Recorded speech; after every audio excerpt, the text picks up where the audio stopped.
Pode pegar, querido. Amém. O que a Bíblia tem a dizer sobre fidelidade? Abre comigo Apocalipse capítulo 2, versículo 10. Apocalipse capítulo 2, versículo 10. Depois eu vou ler o que o dicionário diz que é fidelidade. Quando você está abrindo Apocalipse aí? 2:10. O dicionário diz que fidelidade é constância nos compromissos assumidos com outra pessoa. Constância nos compromissos assumidos. Característica de quem é fiel, do que demonstra zelo, respeito por alguém. Quem demonstra zelo e respeito por alguém é fiel. O dicionário também diz que fidelidade é lealdade. Aí eu fui ver o que significa lealdade. Lealdade é respeito a princípios e regras que norteiam a honra e a probidade. Fidelidade aos compromissos assumidos. Lealdade é fidelidade aos compromissos assumidos. Apocalipse 2:10 diz o que o Senhor fala para uma das igrejas, né? Não tenha medo do que você está prestes a sofrer. Eis que o diabo está prestes a lançar alguns de vocês na prisão, para que sejam provados. E vocês passarão por perseguição durante 10 dias. Seja fiel até a morte, e eu darei a você a coroa da vida. A gente vê que se aproxima o tempo do fim, e a gente estava cantando aqui, né, essa música foi a que estava me alimentando o espírito enquanto eu preparava essa palavra. Como os dias das provações têm se aproximado, né, de nós, os últimos dias, os dias onde numa roda de conversa as pessoas vão cobrar de você um posicionamento de fidelidade a Deus, no seu discurso, nas suas palavras. O Senhor está falando lá para a igreja, lá em Apocalipse 2:10, olha, vai vir dias de provações, Satanás vai colocar alguns de vocês na prisão e vocês vão ser provados por um tempo, mas seja fiel até a morte e eu vou te dar a coroa da vida. Eu estava até procurando músicas que falassem sobre esse voto de fidelidade, né? E aí eu achei essa aí um pouco antiga, tem outra também, antiga. Eu estava conversando com a Sara. A gente até canta sobre a fidelidade de Deus. Deus é fiel, aleluia. A gente canta, és fiel em todo tempo. Mas eu queria que hoje a gente se comprometesse em ser fiel à aliança com Ele. Amém? Fizesse aqui essa tarde, uma tarde de rededicação da nossa aliança com Deus. Uma tarde de reconsagração, onde a gente vai revisar aqui todos os compromissos assumidos com Deus e com as pessoas, com a nossa esposa, com os nossos parentes, com os nossos filhos, e que a gente olhasse para isso e visse se em algo a gente está sendo achado em falta. Fidelidade fica evidente quando a empolgação não está mais presente. A fidelidade fica evidente quando a empolgação não está mais presente. Assim que a gente se casa, a gente está empolgado. A gente está animado, porque é novidade o casamento. Quando alguém inicia aí um compromisso também, está apaixonado. Então existe uma empolgação. Quando alguém começa uma faculdade, também ele assumiu ali um compromisso de estudar, e ele está empolgado. Mas a fidelidade, ela só aparece quando a empolgação não está mais presente. E aí você está ali simplesmente porque você se comprometeu em estar ali. Pode ser que o teu casamento esteja num momento onde, amém, se você veio aqui, seu casamento está maravilhoso, está bombando, está uma bênção, vocês estão apaixonados, o amor está vivo, vocês estão cuidando disso, glória a Deus. Mas pode ser que você esteja aqui num momento onde as coisas não estão bem, mas ainda assim você vai estar ali, porque você prometeu diante de Deus e diante de pessoas, de testemunhas. E é a fidelidade que sustenta as suas gerações. Os seus filhos vão observar como você se comporta quando você não está mais empolgado. Quando você decide, vou estudar a Bíblia, vou começar a ler a Bíblia, e Gênesis é um livro maravilhoso, e você começa a ler Gênesis, mas depois vem o Êxodo, e depois vem o Levítico, aleluia, e depois vem Números, e depois vem Deuteronômio, e aí vai, né? Tem muita gente que para no Levítico mesmo. Quando chega em Jó, meus irmãos, que lições preciosas Deus me deu em Jó. Mas olha, porque a gente está empolgado no começo de tudo. Todo começo a gente está empolgado.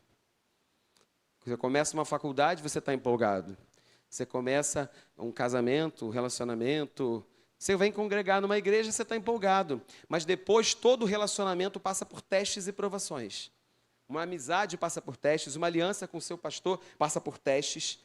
E é aí que a fidelidade fica evidente. Se você tem esse caráter de guardar a aliança, de permanecer, quando ninguém mais está olhando. Amém? Não é ser fiel dependendo de quem te pede. Não é ser fiel dependendo do seu sentimento no momento. Não está envolvendo. O que a palavra de Deus nos ensina sobre fidelidade não envolve o quão bem a gente está se sentindo. Nem sempre você vai estar bem.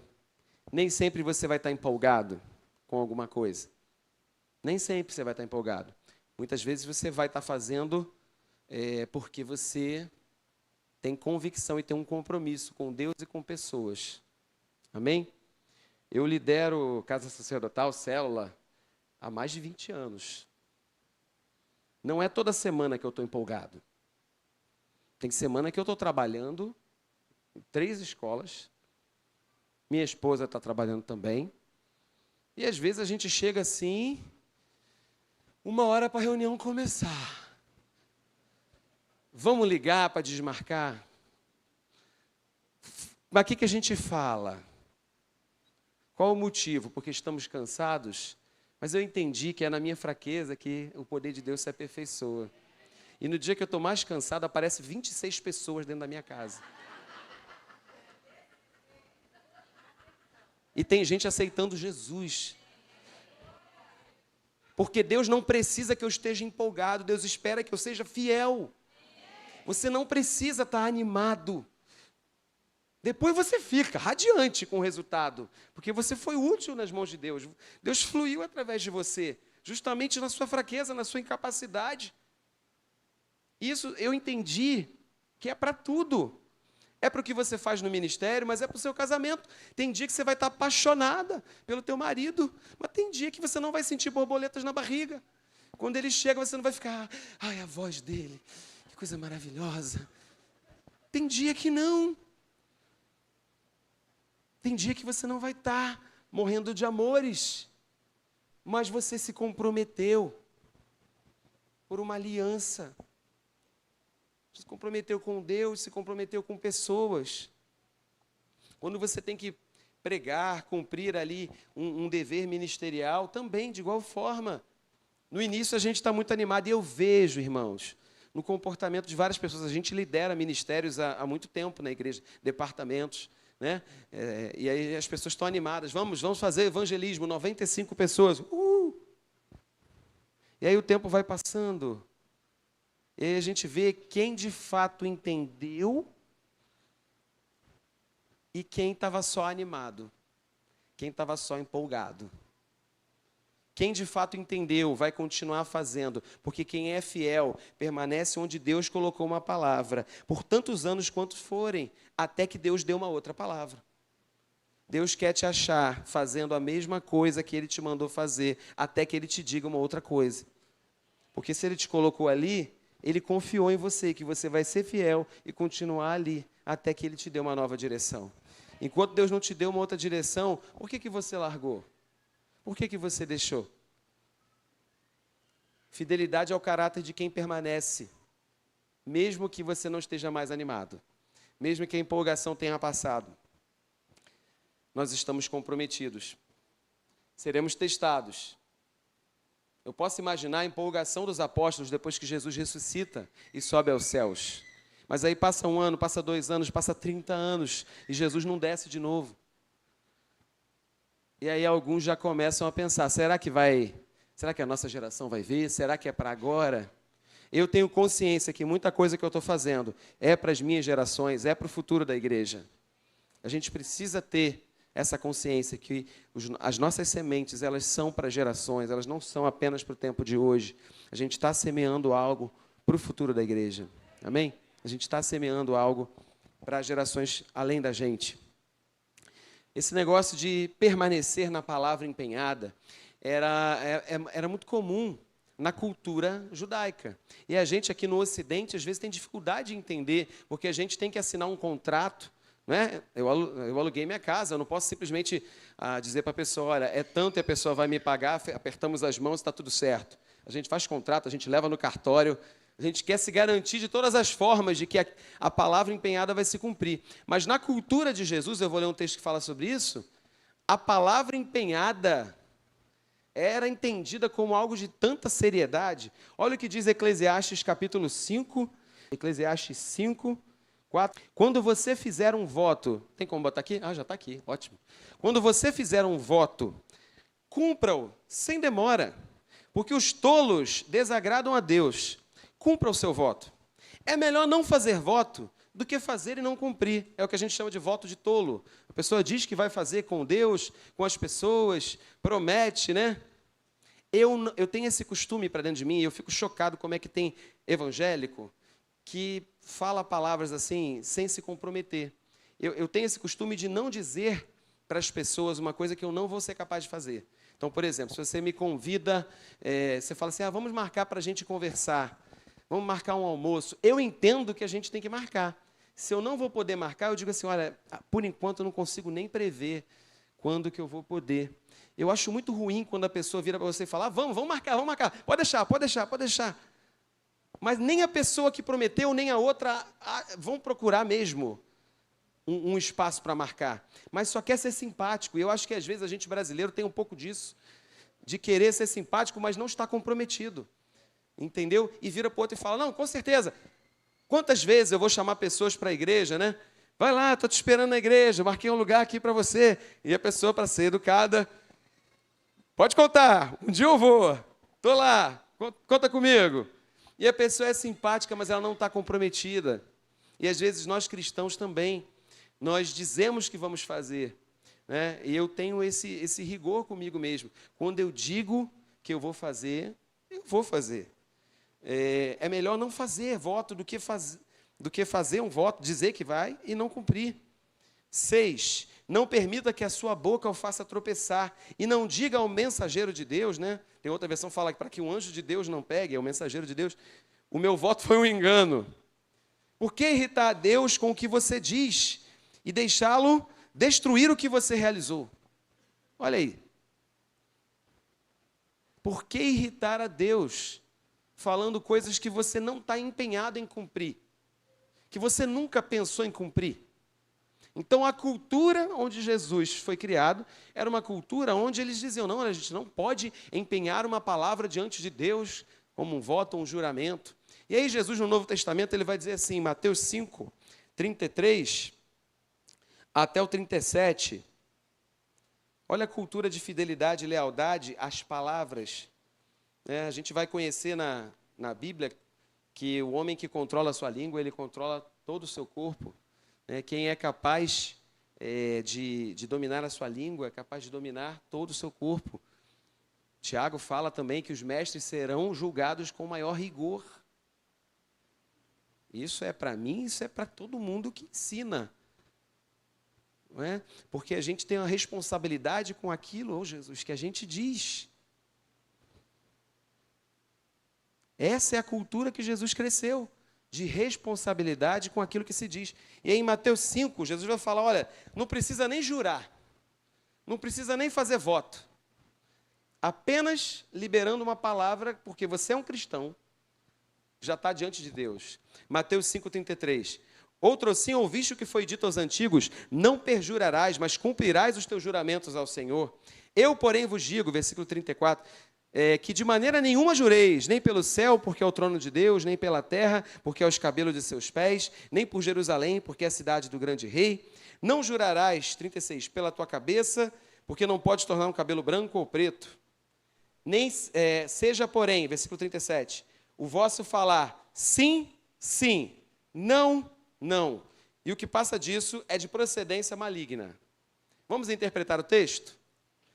Porque assim que eu me converti, as pessoas falavam para mim, é sim, sim, não, não, é sim, sim, não, não. E eu não entendi o que era sim, sim, não, não. 2 vezes sim, 2 vezes não, o que significa isso? O que Jesus está dizendo é, quando você disser que vai, você vai mesmo.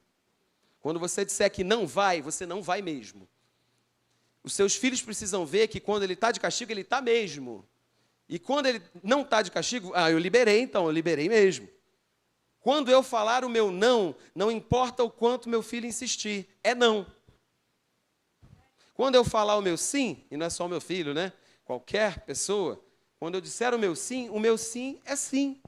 Não tem relativização, não tem negociação. Jesus está falando, olha, não precisa jurar. Simplesmente que a vossa palavra seja um sim, que é verdadeiramente sim, e um não, que é verdadeiramente não. E aí Jesus vai falar sobre o meio termo, né? Porque o que passa disso é do diabo. Não tem negociação, é do maligno. Pessoas que ficam, mas não, quem sabe, talvez, né? Eu prometi, eu falei que ia fazer, mas de repente tem ali uma cláusula, as letras miúdas no contrato, né, que posso fazer diferente. Seja fiel à palavra que você empenhou. Seja fiel com os 5 sentidos do seu corpo. Jó 31:1. Jó era um homem que Deus dá testemunho que Jó era fiel àquilo que era o seu relacionamento com Deus. E Jó fala no capítulo 31, versículo 1, pode botar na tela para mim? Que ele fez uma aliança com os olhos dele, sobre santidade e pureza. Deus espera fidelidade nos nossos olhos, nas nossas palavras, nos nossos compromissos. Achou? Jó 31:1. Fiz um acordo, um pacto, uma aliança com os meus olhos, de não olhar com cobiça para as moças. Então, esse homem que Deus falou que ele era justo, entre os critérios dele, ele tinha feito um pacto com os seus olhos, de que ele seria fiel. E Jesus ensinou, né, que aquele que olha para uma mulher com intenção impura já cometeu adultério com ela. Jesus amplifica o que é o adultério. Então, o jovem solteiro e o homem casado, de igual forma, também precisa ter um pacto de fidelidade com os olhos, com os 5 sentidos. Cuidado o olhinho com o que vê, cuidado o ouvido com o que ouve, com as conversas que a gente entra e que fazem a gente rir de coisas que não agradam a Deus. Sabe, nenhum amor da terra, você vai entender onde eu quero chegar. Vou falar sobre fidelidade. Nenhum amor da terra pode ser perfeitamente comparado com o amor de Deus. O amor do Pai é um reflexo, né? É uma parábola do amor de Deus para ajudar a gente, né? O pai tem que ter essa noção de que, se ele exercer a sua paternidade, ele está ajudando o filho a entender uma parte do caráter de Deus ali importante, um Deus que é provisão, um Deus que é limites, tudo que a gente aprendeu que são papéis de pai. Mas o amor de pai é só uma parte. E aí a gente tenta explicar esse amor de Deus também através do amor do noivo e da noiva. O amor romântico, o amor do homem pela mulher. Tem na Bíblia. Cântico dos Cânticos, capítulo 6, versículo 3. Cântico dos Cânticos, capítulo 6, versículo 3. E eu fiquei pensando e perguntando para o Espírito Santo, Senhor, o que tem no amor de um rapaz por uma moça, no amor do marido pela sua esposa, da esposa pelo marido, o que tem aí que é um reflexo do teu amor pela tua igreja? Tem muita coisa que a gente pode tirar. Diz aí, Cântico dos Cânticos 6:3. Pode botar para mim? Achou? Um pouquinho? Vou enrolando aqui? Amém? Enrolando não, a gente fala outras coisas mais para frente. Então, pensando sobre o amor do homem pela mulher, algo saltou no meu coração. O amor do homem pela mulher é um amor que exige exclusividade. Seu marido está aí do seu lado? Sua esposa está aí do seu lado? Você pode dizer para ela, nosso amor exige exclusividade. Você não empresta a sua escova de dentes para o seu melhor amigo. Não é verdade? A escova de dentes é só sua. Ninguém pode usar a sua escova de dentes. Você está entendendo onde eu estou querendo chegar, né? Um pai tem muitos filhos, mas um marido não tem muitas mulheres. O modelo bíblico é Cântico dos Cânticos 6:3. Foi? Agora vai. Eu sou do meu amado, e o meu amado é meu. Ele se alimenta entre os lírios. A gente acha bonito, né? Eu sou do meu amado, e o meu amado é meu. Isso aqui revela que o original de Deus para o matrimônio, para o casamento, para esse relacionamento homem e mulher, é uma relação exclusiva. Isso aí não pode ser deturpado, porque isso revela que Deus também é zeloso, Ele não deixa você ter outros amores. Amém? Eu sou do Senhor e o Senhor é meu. Aqui está uma revelação, em Cântico dos Cânticos, de uma parte dessa relação do Senhor com o seu povo. Ele fala, eu sou um Deus zeloso. De uma certa forma, um significado de ciúmes. Deus não permite. É no lugar certo, não é ciúme essa coisa doentia, maluca do mundo, não.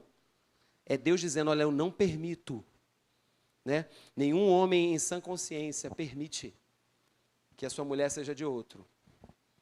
Senão não ama. O amor de Deus num casal é um amor que exige exclusividade. Amém? Um amor do matrimônio é um amor que espera exclusividade. E Deus espera que Ele seja exclusivamente nosso. E que nós sejamos exclusivamente dEle. Ele espera de nós essa fidelidade. Hebreus capítulo 3, versículo 5 e versículo 6. Hebreus capítulo 3, versículo 5 e versículo 6. Aleluia. Você está entendendo, amém?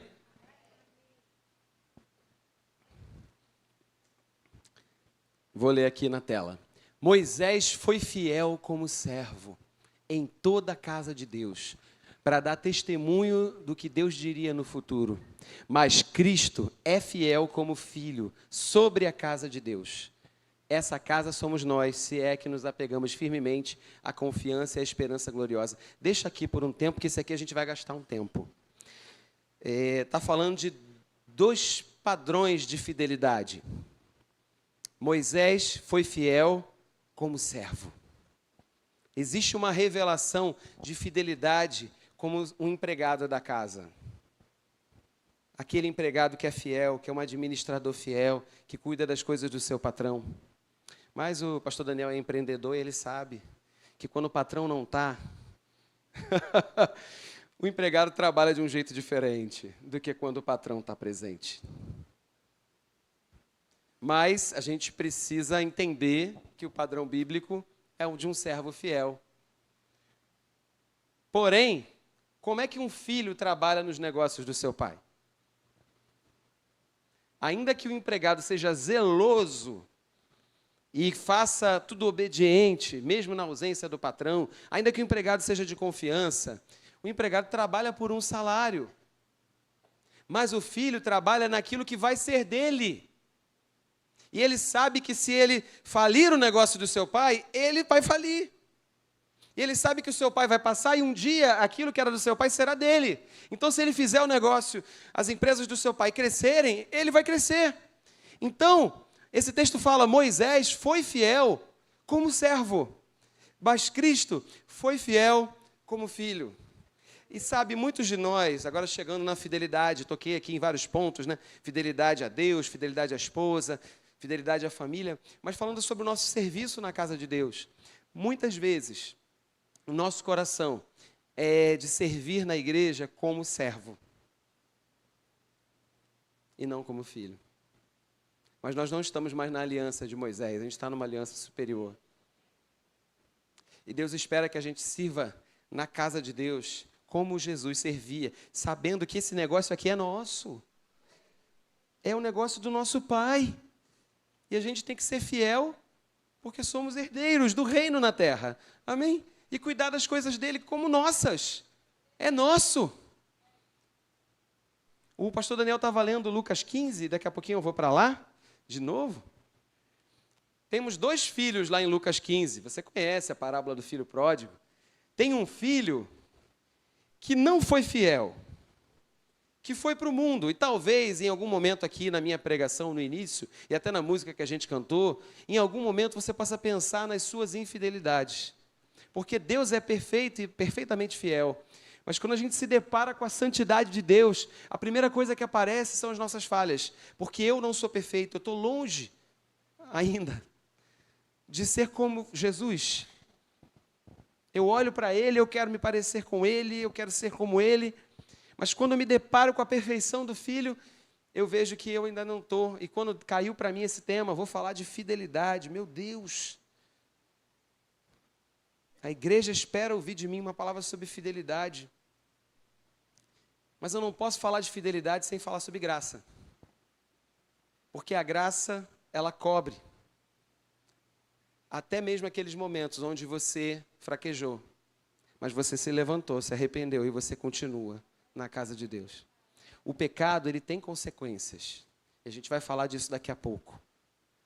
Mas, resolvido esse problema, estando debaixo da graça, as consequências de um posicionamento em santidade são muito maiores. Voltando a falar de Moisés e de Cristo. Moisés foi fiel como um servo. Na parábola do filho pródigo, a gente tem um filho que sabia que era filho, mas que foi infiel. E talvez essa possa ter sido em algum nível a tua história, de um filho de Deus que fraquejou em alguma coisa.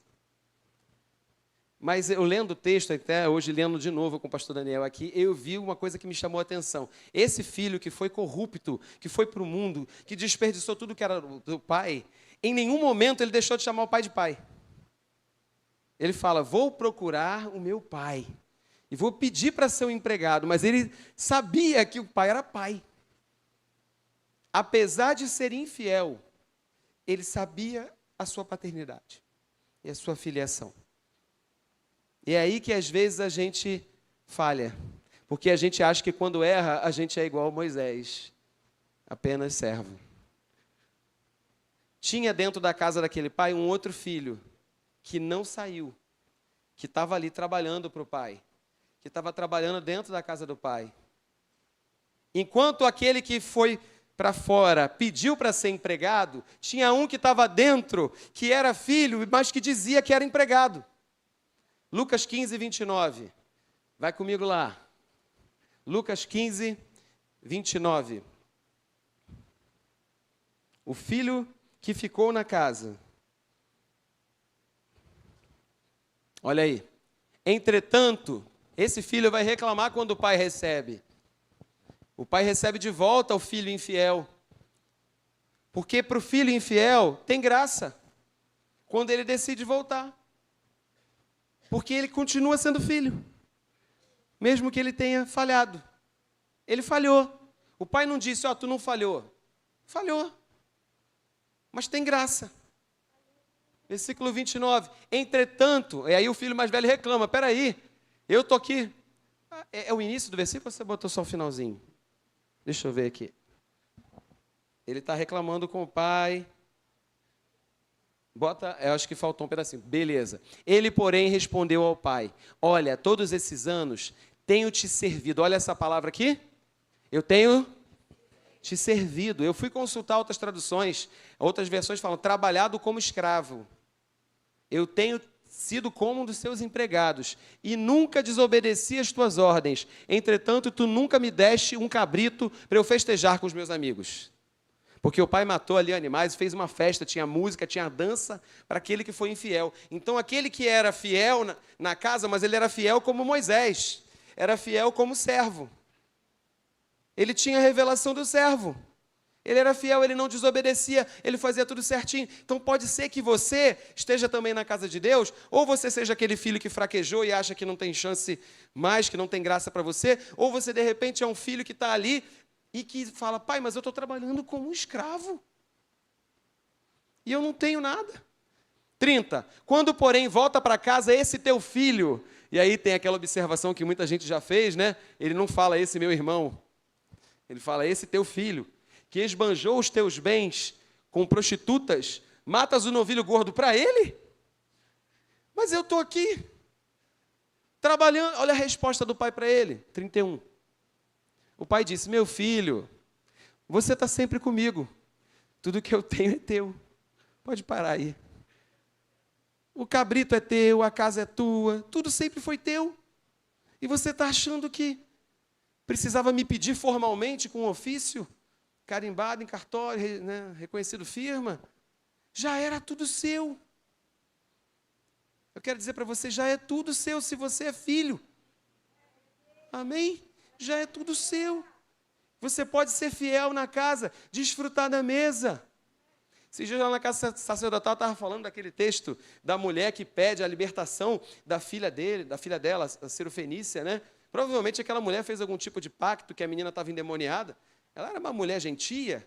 E aí ela chega para Jesus e fala, Jesus, vai lá, minha filha está sendo atormentada por demônios e tal. E Jesus responde para ela, olha, minha primeira missão são os filhos.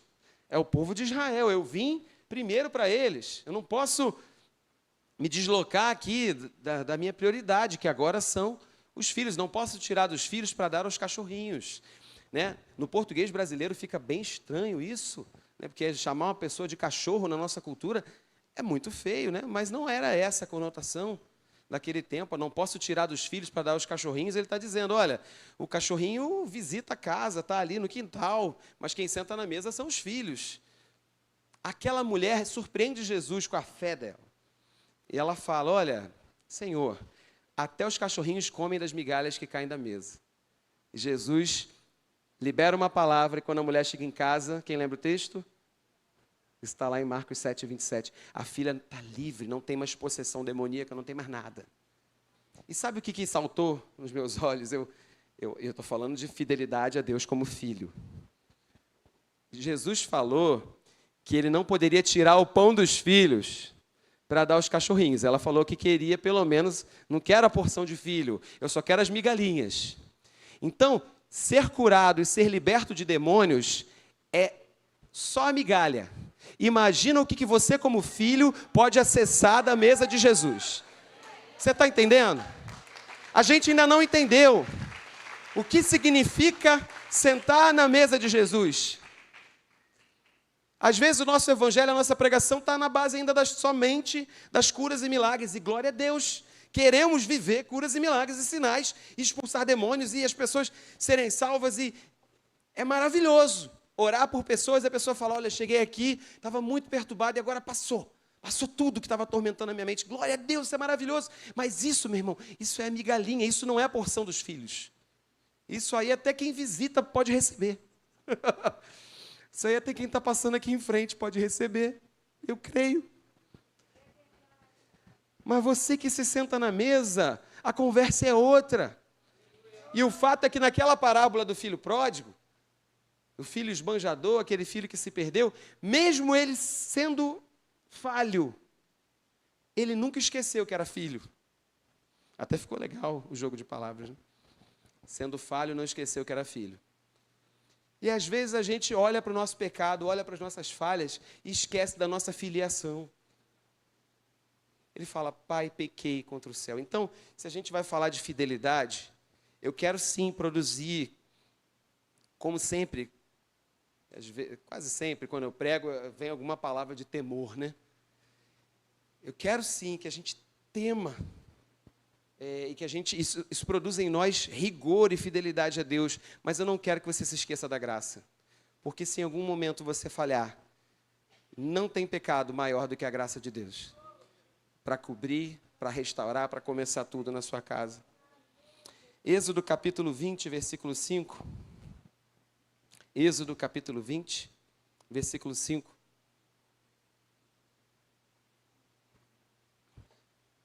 Amém.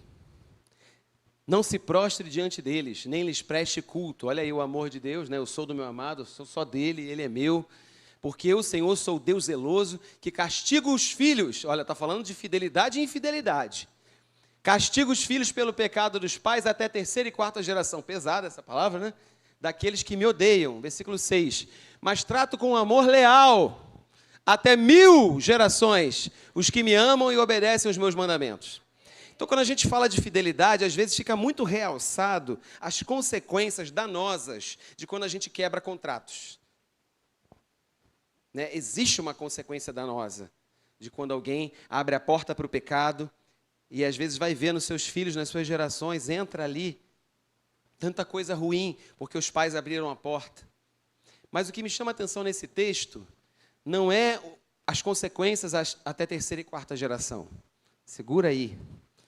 O que me chama a atenção nesse texto é a bênção até 1000 gerações daqueles que me amam.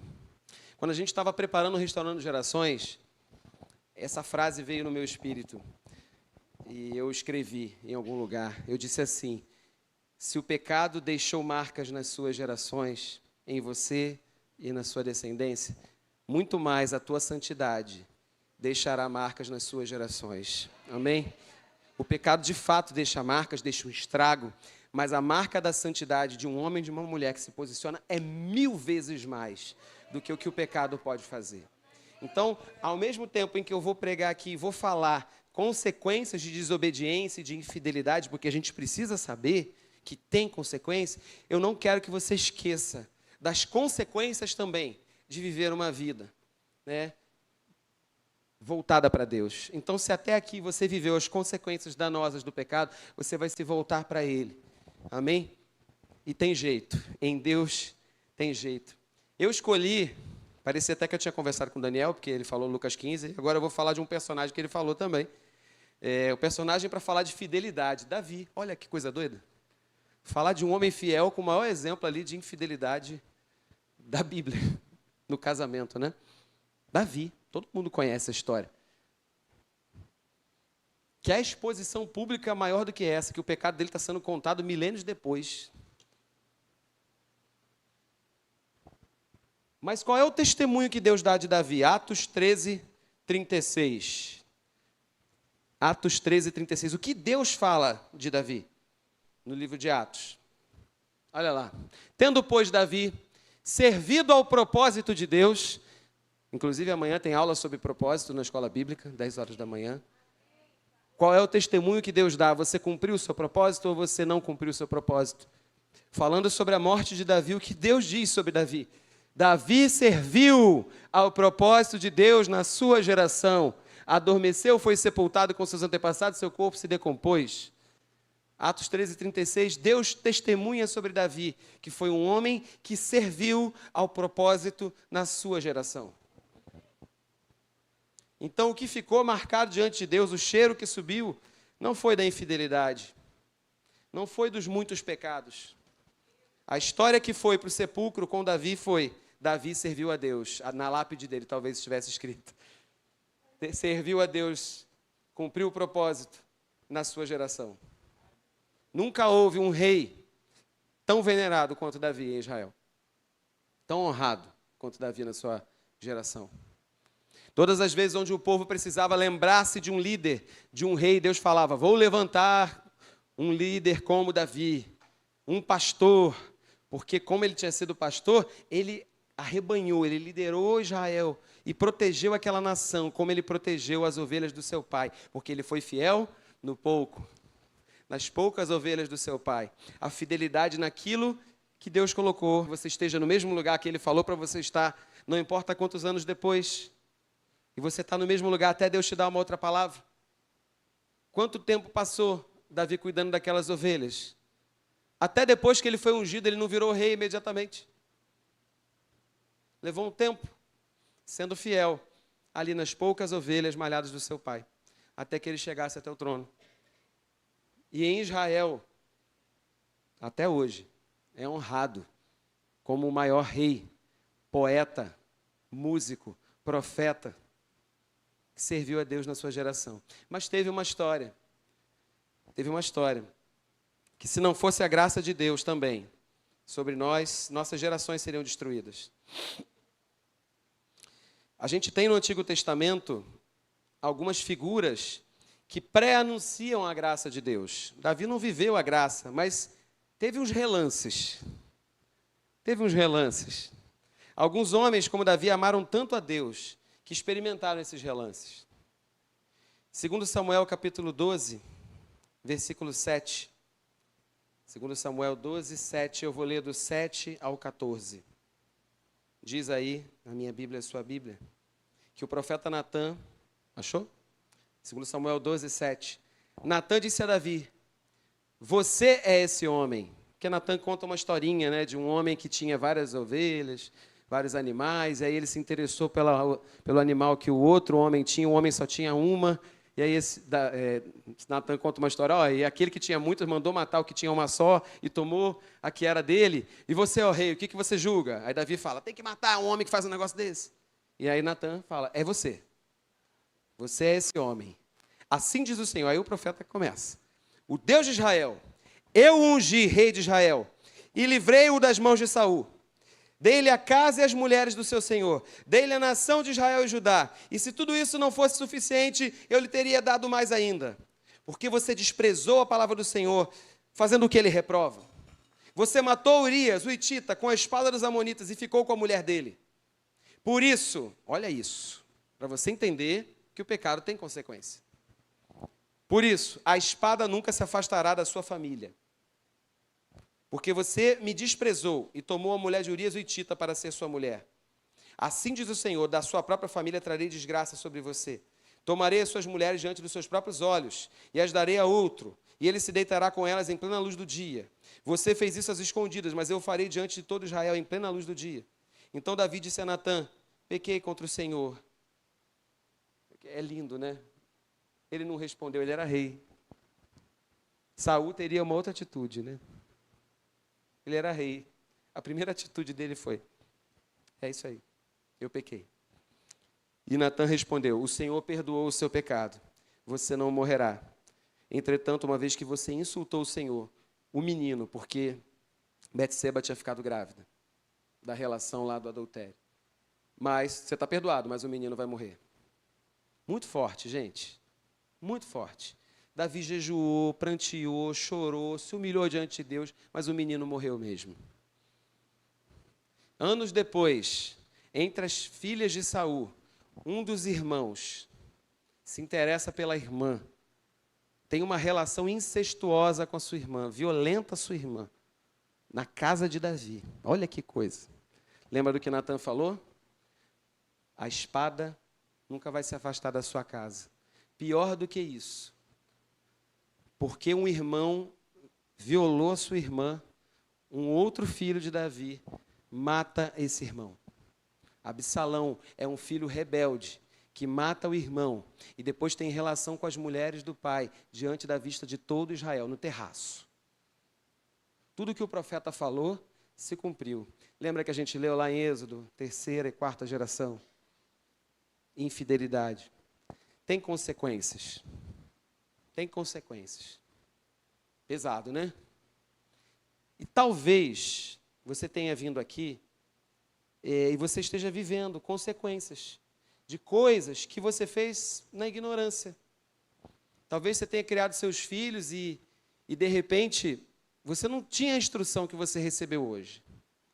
Dos papéis do homem, dos papéis da mulher, do posicionamento de um pai, do posicionamento de uma mãe. E talvez você carregue uma culpa e veja essa cena, claro, guardadas as devidas proporções, talvez você veja cenas assim, ruins na sua casa, no seu ambiente familiar, no seu casamento, nos seus filhos. Talvez você veja ali vícios nos seus filhos, pecado. Talvez você veja seus filhos na imoralidade. Talvez você veja seus filhos e fica parecendo, né? Eu senti isso enquanto eu orava aqui também, que tinha pais aqui que sentiam que tinham perdido os seus filhos, que não tinham mais habilidade de trazer de volta. Porque tem muitos pais que nos procuram como líderes da igreja e ficam achando que a gente vai ter a ferramenta que ele não tem. A gente vai auxiliar, mas eu acredito muito no que Malaquias profetizou, que Deus iria reconectar o coração dos pais aos filhos nos últimos dias. E a pessoa mais capaz para trazer o seu filho de volta é você. Amém? Eu estou aqui para te dar a ferramenta. Mas é você que é pai. A pessoa, a figura de autoridade. Se você é um pai crente, você é o primeiro que Deus quer usar. Se você se colocar nesse lugar. Senhor, já aconteceu. Igual Davi. Pequei. Davi vai para o lugar de arrependimento. Davi não fica contestando, argumentando. Ele só entende que precisa. Senhor, olha, o que o texto lá diz é que até a 3ª e 4ª geração. Mas ele pede pela graça. Ele pede pela graça. Tem misericórdia, Senhor. Você conhece o Salmo 51, ele se humilha, ele chora, ele busca. Segundo Samuel, capítulo 7, apesar das consequências terríveis que Davi viveu na sua família, existe uma promessa. Se você, de fato, se arrepende, se você me ama, você vai servir o meu propósito nessa geração. Absalão, apesar de ter desonrado seu pai, ele não consegue destronar o seu pai. Davi volta para o reino. E Davi tem um outro filho, que é Salomão, que vai levar Israel ao tempo de maior glória. E aí o profeta Natan fala, segundo Samuel 7, versículo 16, segundo Samuel 7,16. Natan diz: a tua casa e o teu reino serão firmados para sempre diante de ti. Teu trono será firme para sempre. A gente acha, às vezes a gente lê os textos, né, fica uma coisa tão poética, né? Vamos interpretar o que significa o teu trono será firme para sempre. Ele está dizendo que sempre vai ter um descendente de Davi sentado no trono. Eu não sei se você já entendeu onde é que vai chegar. Para ter um filho de Davi, um descendente de Davi, sempre no trono, precisaria, em algum momento, para garantir isso, ter um descendente de Davi que fosse eterno, que não morresse. Versículo 17. Conforme todas essas palavras, segundo Samuel 7,17. Conforme todas essas palavras e conforme toda essa visão, assim falou Natan a Davi.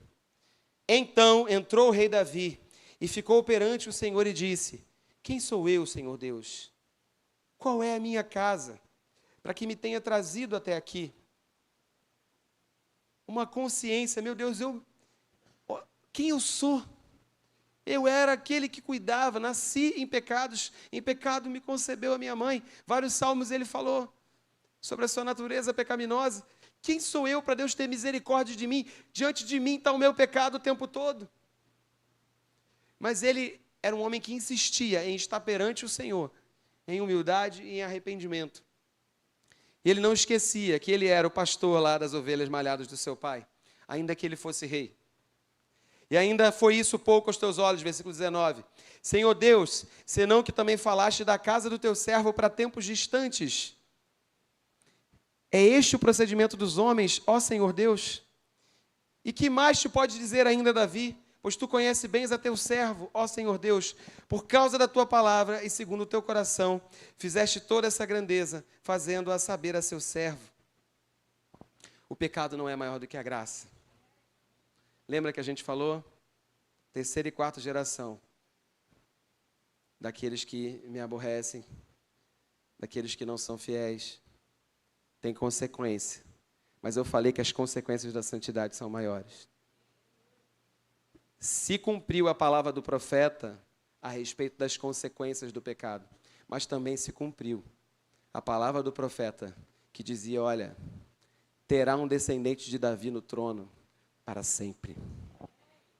E Davi fala, quem sou eu, quem é a minha casa?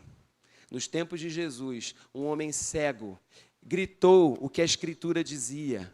Jesus, filho de Davi, tenha misericórdia de mim. Porque esse Jesus que a gente está pregando aqui, ele é descendente da parte de José, seu pai adotivo, e da parte de Maria, sua mãe humana. De uma parte e da outra, Jesus é descendente legítimo de Davi. As genealogias se encontram até Davi. Ele é legítimo herdeiro do trono. Jesus é legitimamente um descendente real da família de Davi. Lembra do que Êxodo diz? Até 1000 gerações. Então, se você viveu consequências, concluindo aqui, se você viveu consequências terríveis do pecado, o que dirá que não virá das consequências da sua santidade a Ele? Cristo. O que virá? O que está prometido para quem é fiel? Cristo. Da tua descendência, Cristo será formado. O pecado não é maior do que a graça. A santidade vai deixar marcas na sua geração. Eu quero que você decida ser fiel. E no final da tua história, Deus não vai falar dos pecados, das desgraças, das coisas ruins que o pecado causou. No final da tua história, o que é maior é Cristo. O final da tua história vai ser: fulano de tal serviu ao propósito na sua geração. Fica de pé. Amém?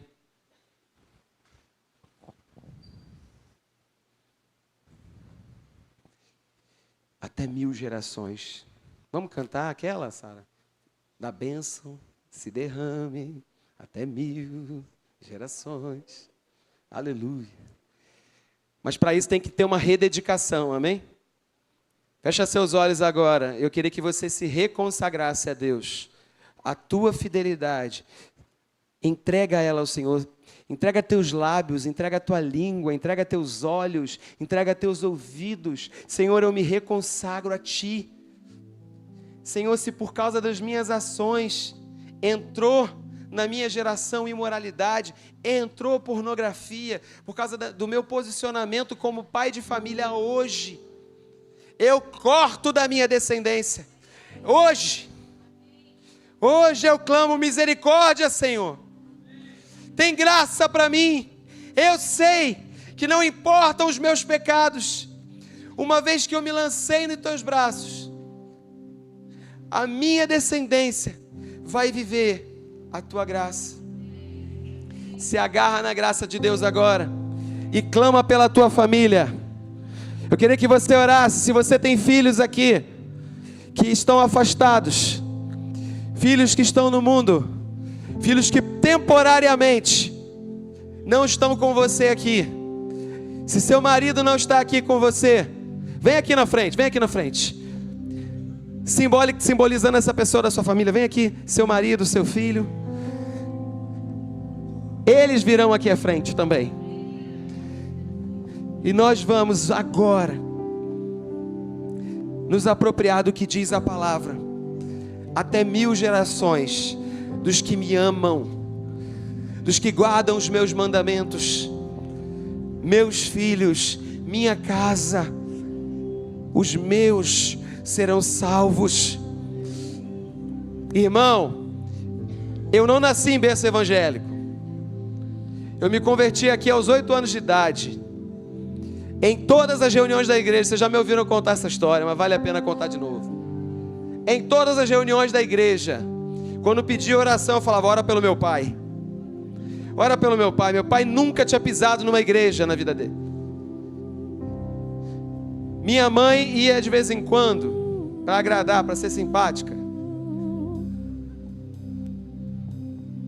Eles eram católicos não praticantes. Nada de igreja, nada. Mas toda reunião, eu falava: eu quero orar pelo meu pai. Eu quero orar pelo meu pai. Não passou um ano, minha mãe veio. Mais um ano, meu pai veio. E estão na casa de Deus até hoje. E se funcionou do filho para o pai, funciona do pai para o filho. Muito mais. Você não pode esquecer a autoridade que você tem sobre seus filhos. Por causa do teu posicionamento, mulher, você santifica o teu marido. Toca no teu marido. Eu me lembro que eu tocava meu pai dormindo. Eu ungia. Eu estava naquela época de pegar óleo e jogar em tudo. Ungia meu pai dormindo, minha mãe dormindo. Ungia copo d'água. Ungia tudo. Fazia jejum. A minha meta era a salvação dos meus pais. Eu orava incansavelmente por isso. Eu acho que a gente não pode esmorecer. Eu acho que a gente não pode deixar de orar e ficar conformado. Só, mas ele é bom marido, ele é bom filho. Mas eu quero ver a salvação dos meus. Eu quero estar aqui e chorar diante do Senhor. Porque diz a palavra que aqueles que o amam terão até 1000 gerações benditas. Seus netos. Nós vamos romper nessa tarde toda a cadeia de vícios, de homossexualismo, toda pornografia, toda imoralidade, seja lá qual for a lama que eles estejam enfiados, o Senhor vai até ali, por causa do teu posicionamento de fidelidade, e dizer: eu vou sustentar a minha geração, eu vou ser o suporte, eu vou ser o remidor da minha família. Eu me batizei aos 12 anos de idade. Naquele dia o apóstolo falou em línguas e interpretou. E ele disse assim: tu és como um rebento em meio a toda a tua família. E por meio do meu poder na tua vida, teus familiares, tua família, saberão que eu sou o Deus único e único Senhor. Eu lembro a frase. Eu me senti uma criança, e era uma criança com 12 anos. Com 12 anos, o apóstolo disse: para muitos você é menino, mas para mim você é um homem separado. Com 23 anos eu casei, com 24 anos eu fui ungido aqui.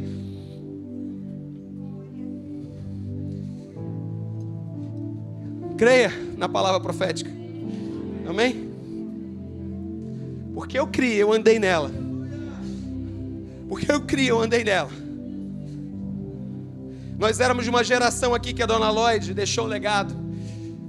E a gente cantava no coralzinho com a roupinha que ela costurava. Crianças assim, Carla lembra? Pequenas como nós, eu e tu, e jovens cristãos, se encherão de poder. Eu sou esse! Despertarão grande admiração, falando com ardor que Jesus vai voltar. Eu quero esse poder. Lembra disso? Eu quero esse poder. A gente cantava isso. Eu me emociono quando eu lembro. A gente cantava isso criança em Terra Fértil. Ellen, Neise, Carla. Crianças como nós e jovens cristãos se encherão de poder, despertarão grande admiração, falando com a dor que Jesus vai voltar. Então é você receber a palavra que foi liberada e ser fiel. E ser fiel enquanto espera o cumprimento da palavra. Eu fechava os meus olhos e eu imaginava o meu pai e minha mãe entrando aqui. Às vezes eu chegava em casa, Daniel, quantas vezes eu falava: hoje eu vou falar pro meu pai que eu amo. Eu não conseguia, mas hoje eu vou falar. E aí tinha alguma situação lá em casa, algum estresse, alguma coisa. Eu falava: poxa, o diabo não deixa eu falar. Mas eu consegui falar que eu amo meu pai.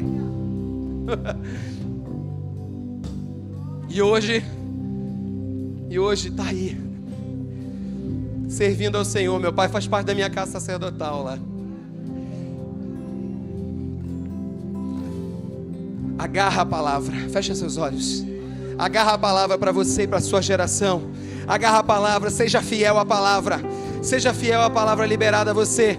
Essa é uma tarde, já entrando quase na noite, onde nós vamos liberar uma semente fértil que vai tocar. São 40 milhões de sementes. A bênção se derrama. O nome de Yahvé será conhecido na minha família e na minha descendência. Quem era eu? Eu era um homem pecador, um menino tímido que não abria a boca, que não imaginava que ia estar aqui gritando e dizendo com poder que a sua casa vai ser restaurada.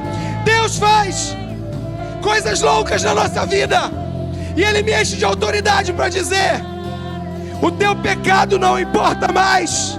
A graça de Deus, há uma graça até 1000 gerações. Até 1000 gerações. Declara sobre seus filhos. Você pode imaginar os seus filhos, os seus netos. Você pode imaginar a graça. Que Ele tenha graça, que Ele tenha misericórdia e te dê a paz. Ah, se não fosse a graça, eu seria destruído.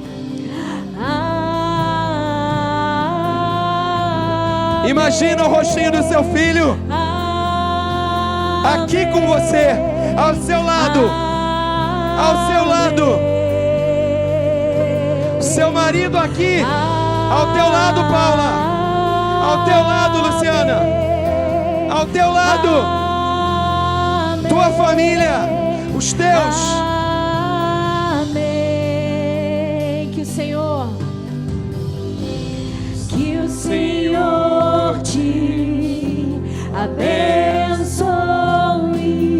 abençoe e faça brilhar seu rosto em ti e conceda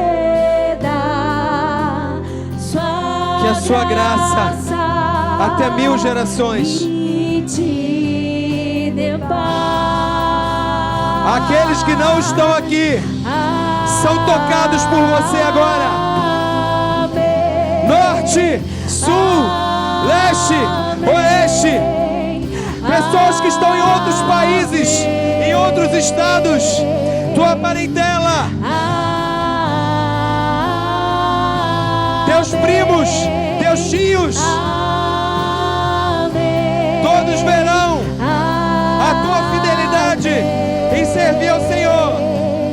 Que a bênção se derrame até 1000 gerações. Tua família, os teus filhos e os filhos de teus filhos.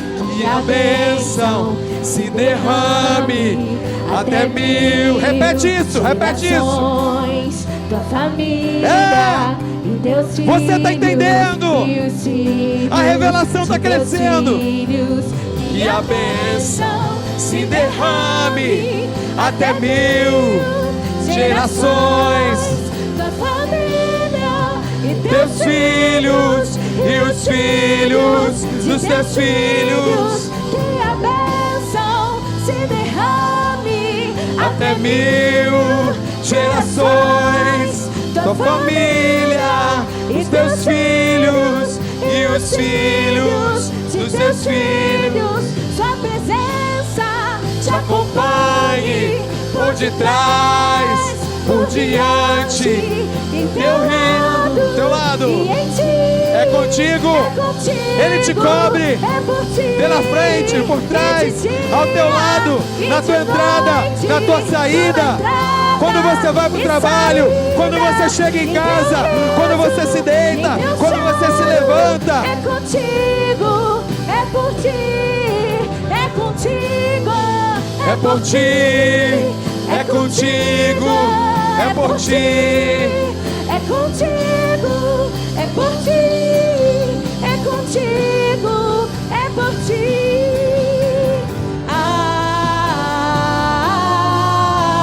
Amém, amém, amém,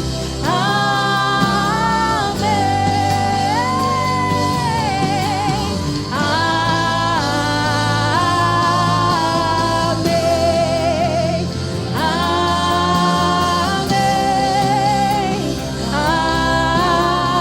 Que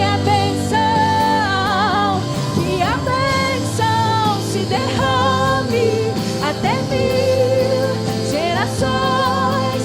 Tua família e teus filhos e os filhos. Que a bênção se derrame até 1000 gerações. Tua família e Teus filhos e os filhos dos teus filhos de dia e de dia e de noite. Tua entrada e saída, em teu riso, em teu choro, é contigo, é por ti, é contigo, é por ti. Seja fértil, seja fértil, seja fértil. O Senhor remove a esterilidade. Filhos naturais, filhos espirituais. Amém, amém,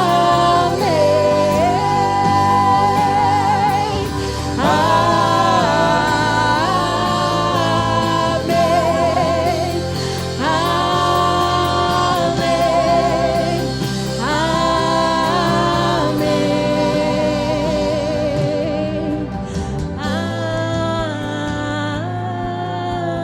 amém.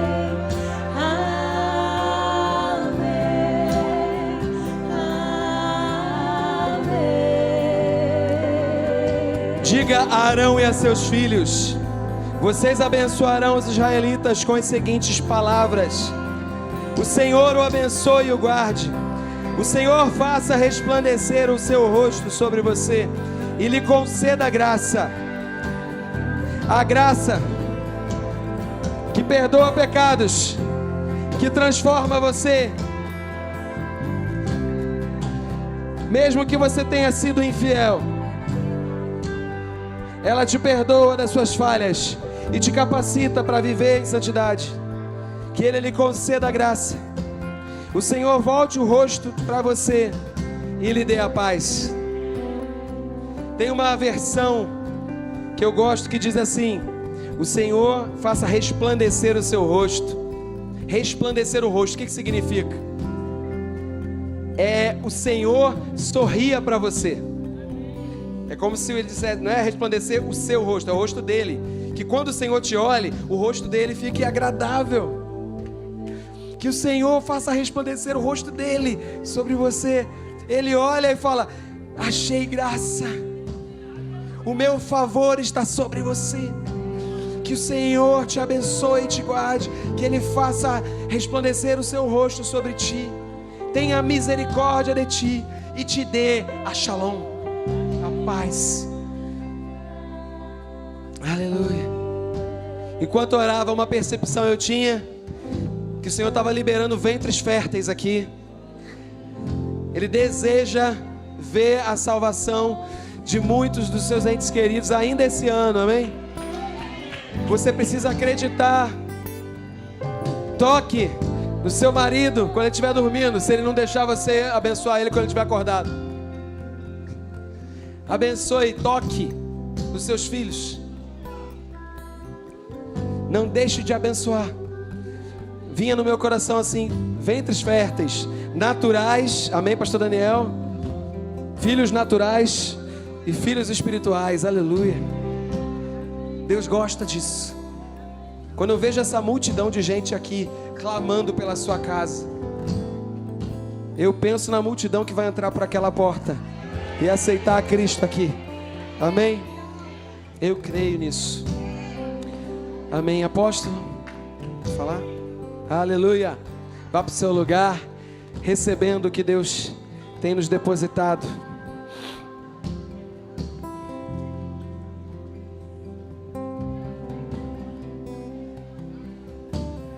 Aleluia. Pedi você para tomar o seu lugar mais um minuto. Glória a Deus. Eu já chorei acho que 1 litro. Estou desidratado, mas sendo hidratado pelo Espírito.